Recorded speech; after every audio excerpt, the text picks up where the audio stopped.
በዓለም ላይ የኦቲዝም ቁጥር እየጨመረ ነው ወይስ አይደለም? አዎ፣ በዳታ ደረጃ ወይም በቁጥር ደረጃ በጣም እየጨመረ ነው ያለው። በነገራችን ላይ በ2005 የዓመት ዘንድሮ ሲዲሲ ባወጣው መረጃ መሰረት ከ31 ህጻናት በአንዱ ላይ የኦቲዝም ምልክቶች ይታያሉ። ከ20 ዓመት በፊት ደግሞ ከ131 ህጻናት አንዱ ላይ ብቻ ነበር የሚታየው። ተመልከቱ፣ ከ131 አንዱ ላይ። አሁን ግን ከ31 ህጻናት ላይ አንዱ ላይ የኦቲዝም ምልክት ይታያል። ታዲያ ምክንያቱ ምንድን ነው? አንድ ትልቅ ጥናት ምክንያቱም አግኝቻለሁ እያለ ነው። 3.6 ሚሊዮን እናቶችና ልጆችን ያጠና ትልቅ ጥናት ነው። ይህ ጥናት የተጠናው ዩኒቨርሲቲ ኦፍ ሳውት አውስትራሊያ በሚባል አንድ ትልቅ ተቋም ነው። በዚህ ተቋም ትልልቅ የሆኑ ሪሰርቸሮች ትልቅ ፋይንዲንግ አግኝተዋል። ታዲያ ፋይንዲንጉ ምን ይላል? ስለ ክትባት የሚያወራው ነገር አለ ወይስ የለም? ክትባት ኦቲዝም ያመጣል ወይስ አይመጣም? በዛሬ ቪዲዮ ነግራችኋለሁ። ይህ ቪዲዮን እስከ መጨረሻው ተመልከቱ። በዛሬ ቪዲዮ እንግዲህ ስለ ኦቲዝም ነው የምናወራው። ብዙዎቻችሁ ኦቲዝም በምንድን ነው የሚመጣው? ክትባት ጨምሮታል ወይስ አልጨመረውም? እኔ ልጅን አላስከትብም ብዬ ወስኛለሁ፣ ምክንያቱ ምንድን ነው እያላችሁ እየጠየቃችሁኝ ነው። ስለዚህ ምክንያት የምንላቸው በተለይ የኦቲዝም ቁጥር የጨመረበትን 3 ዋና ዋና ምክንያቶችን እነግራችኋለሁ።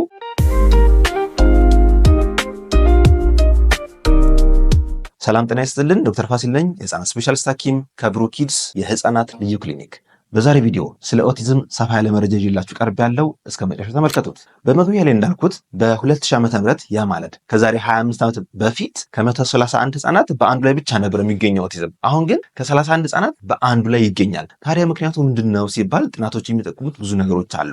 የመጀመሪያውና ዋነኛው ግን የዳያግኖስቲክ ክራይቴሪያው በፊት ትንሽ የነበረው አሁን ሰፋ ያሉ ነገሮችን ማቀፍ ስለጀመረ ነው። ምን ማለት መሰላችሁ? አንድን ህመም ማግኘት ዲያግኖዝ ማድረግ ይባላል። አንድን ህመም ለማግኘት ደግሞ ራሱን የቻለ ዲያግኖሲስ ክራይቴሪያዎች አሉት። ወይም በቁጥር ደረጃ ይሄን አሟልቷል ወይ፣ ይህ ልጅ ይሄ ካለበት ይሄ ያለ ይባላል። ይህ ዲያግኖስቲክ ማኑዋል DSM-5 ይባላል። ኦቲዝምን ዲያግኖዝ የምናደርግበት ወይም የምንለይበት። በፊት ያ ማለት ከ2013 ዓ.ም በፊት በፈረንጆች አቆጣጠር ከዛሬ ኦልሞስት 7-8 ዓመት በፊት ያለው እና አሁን ያለው ይለያያል። በፊት ያለው ኦቲዝምን ኦቲዝም ዲስኦርደር ብቻ ብሎ ነው የሚያስቀምጠው። አሁን ግን ኦቲዝም ስፔክትረም ዲስኦርደር ይለዋል። ምን ማለት መሰላችሁ? በውስጡ ብዙ ዲያግኖሲሶች አሉ። ለምሳሌ በፊት አስበርገር ሲንድሮም የሚባል የስነ አእምሮ ኬዝ አለ። ይህ ህፃናቶቹ ብዙ ጊዜ የአይኪው ችግር ወይም የኮግኒቲቭ ችግር የለባቸውም። ነገሮችን ያውቃሉ፣ ይረዳሉ፣ በደንብ ይዘምራሉ፣ ግን ኮሚኒኬሽን ችግር አለባቸው። ይህ ኦቲዝም ውስጥ ተካትቷል። ሁለተኛው የተካተተ ደግሞ ሬት ሲንድሮም ይባላል። በተለይ ሴት ህጻናት ላይ የሚታይ ዴቨሎፕመንታል ሪግሬሽን ወይም ደግሞ የእድገት ወደኋላ መጓተት ወይም መመለስ የሚያመጣ ምልክት ያለውን ኦቲዝም ዲስኦርደር ውስጥ ገብቷል፣ ተካቷል። ሌሎችም እነ ፐርቬሲቭ ዴቨሎፕመንታል ዲሌይ PDD የሚባለውና ሌሎችም ኦቲዝም ስፔክትረም ዲስኦርደር በሚል አንድ ማዕቀፍ ውስጥ ገብቷል። ስለዚህ የተለያዩ ህመሞች አንድ ስም ሲሰጣቸው ቁጥሩ በዳታ ደረጃ በከፍተኛ ሁኔታ ይጨምራል። መግቢያ ላይ ያልኳችሁ 6.8 ሚሊዮን እናቶችን ያጠና ትልቅ ተቋም፣ ይህም ዩኒቨርሲቲ ኦፍ ሳውት አውስትራሊያ በሚባል ትልቅ ተቋም የተጠና ጥናት በጣም ብዙ ምክንያቶችን እንደ ሪስክ ፋክተር አስቀምጧል። ወይም ምክንያት ሊሆኑ ይችላሉ፣ የኦቲዝም ቁጥር ሊጨምሩ ይችላሉ ብሎ ያስቀመጣቸው ነገሮች አሉ። ዋና ዋና ያልኳቸውን 2 ፋክተሮች መጨረሻ ይነግራችኋለሁ። እስከ መጨረሻው ይህን ቪዲዮ ተመልከቱ። በነገራችን ላይ ስለ ኦቲዝም እንዲሰራላችሁ የምትፈልጉትን ነገሮች ካለ ከታች ኮሜንት ላይ ስለዚህ ስራልን፣ ስለ ኦቲዝም ይህን ስራልን ብላችሁ ኮሜንት አድርጉልን። በቻልነው መጠን ብዙ ላይክ ያገኘውን ኮሜንት መርጠን አንድ ለብቻው ቪዲዮ ልናዘጋጅላችሁ እንችላለን። ወደ ሁለተኛው ምክንያት ከማለፋችን በፊት አንድ አዲስ ነገር ልንገራችሁ። ብሩክ ኪድስ ልዩ የህፃናትና ታዳጊዎች ክሊኒክ እነሆ ስራ ከጀመረ 4 ወር ሞላው። በዚህ ክሊኒክ እጅግ ዘመናዊ የሚባሉ የላቦራቶሪ ማሽኖች የተገጠመለት ሲሆን እንደምታዩት በጣም ትልልቅ ማሽኖች አሉት። በተለይ ከኦቲዝም ጋር የተገናኙ ምርመሮች እነ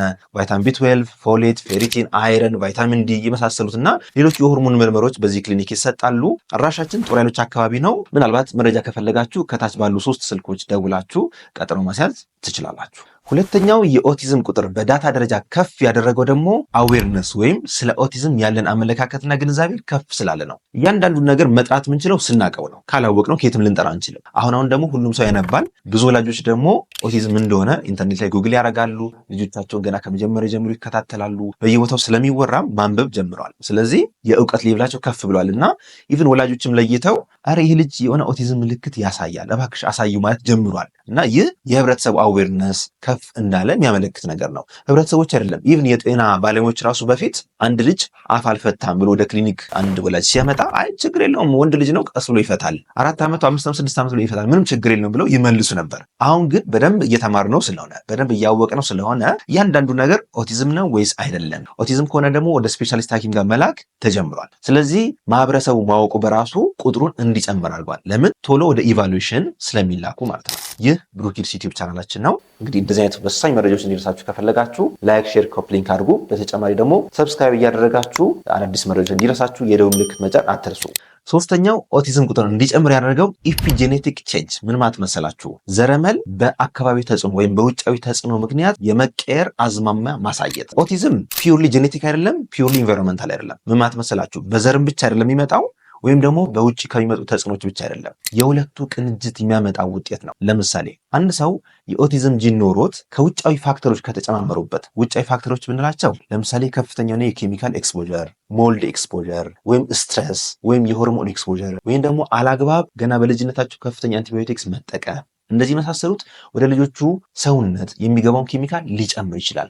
ያ ብቻ አይደለም። እናት በእርግዝናዋ ወቅት ህመም ካላት፣ ስትረስ ካላት፣ ሆርሞናል ሊያዛቡ የሚችሉ ነገሮች ካሉ ኢቭን ወደ ልጁ ጂን በመሄድ የልጁን ጂን ኤክስፕረስ የሚያደርግበት ራሱን የሚያንጸባረቅበትን ወይ ሊቀይረው ይችላል። ይህ ኢፒጄኔቲክ ቼንጅ ይባላል። ስለዚህ ጥናቱን እስኪ እንመልከት። ይህ ጥናት እንዳልኳችሁ ትልቅ ዩኒቨርሲቲ ውስጥ የተሰራ ነው።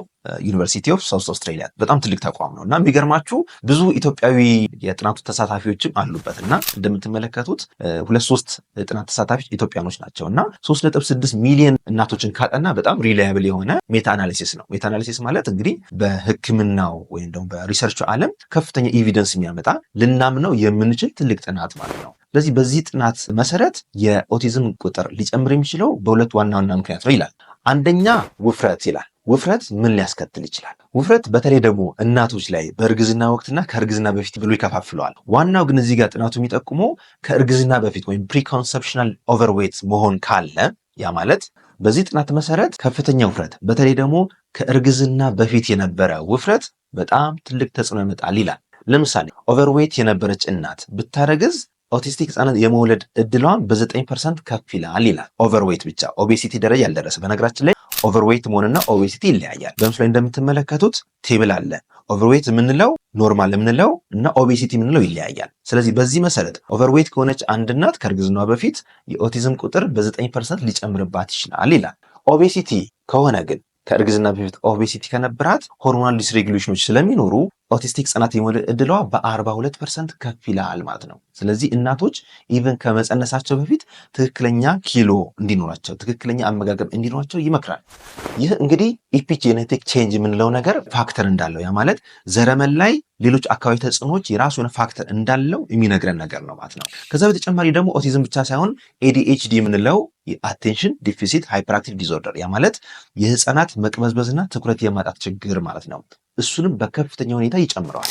ሌላው በፍሬ እንደምትመለከቱት በዚህ ጥናት መሰረት በእርግዝና ወቅት ራሱ አንድ እናት ኦቤሲቲ የሚያጠቃት ከሆነ በጣም ከፍተኛ ውፍረት የሚያጠቃት ከሆነ በ2 እጥፍ የኦቲዝም ቁጥር ሊጨምር ይችላል ይላል። ያ ማለት ግን ወፍራም እናቶች በሙሉ ኦቲስቲክ ህጻናት ይወልዳሉ ማለት ግን አይደለም። እንደዛ ብላችሁ ይሄ ኮዝ ኤንድ ኢፌክት አይደለም፣ እንደ ሪስክ ፋክተር ወይም ደግሞ ፕሪዲስፖዝ የሚያደርግ ፋክተር ነው ይሏል እንጂ ኦቤሲቲ ቀጥታ ኦቲዝም ህጻናት ያመጣል የሚል ኮዝ ኤንድ ኢፌክት አያስቀምጥም። እንደ ሪስክ ፋክተር ግን ሊጨምረው ይችላል በዚህ ፐርሰንት፣ በ2 እጥፍ በ4% እጥፍ የሚለው ነገር የመጨመር አዝማሚያ ያሳያል ማለት እንጂ እናት ስለወፈረች ሁልጊዜ ኦቲስቲክ ህጻናት ትወልዳለች ማለት አይደለም።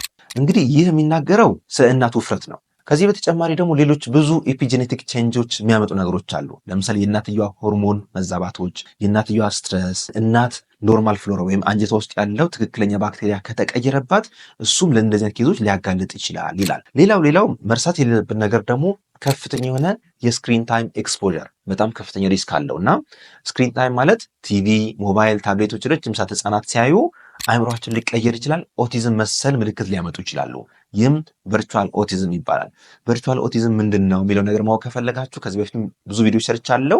እንደ አዲስ እንዲሰራ ከፈለጋችሁ ደግሞ ስራለን እያላችሁ ኮሜንት አድርጉልን። ለዛሬ ያለኝ መረጃ እንግዲህ ይህን ይመስላል። በነገራችን ላይ ብሮኪድስ ዩቲዩብ ቻናላችን 200,000 ሰብስክራይበር አግኝቷል። እንኳን ደስ አላችሁ። ይህ በእናንተ ትልቅ እርዳታ ነውና በጣም እናመሰግናለን። ይህ በቂ አይደለም። በጣም ገና ብዙ ወላጆች እውቀት ያስፈልጋቸዋል። ስለ ህፃናት አመጋገብ፣ አስተዳደግ፣ ስለ ኦቲዝም፣ ስለሌሎች ብዙ ነገሮችን የምንማከርበት ትልቅ ዩቲዩብ ቻናል ነው። ሌሎች ሰዎችም ኢንቫይት እያደረጋችሁ ሰብስክራይብ እንዲያደርጉ ቤተሰብ እንዲሆኑ ጋብዟቸው። እኔ ዶክተር ፋሲል ነኝ፣ የህፃናት ስፔሻሊስት ሐኪም። መልካም ጊዜ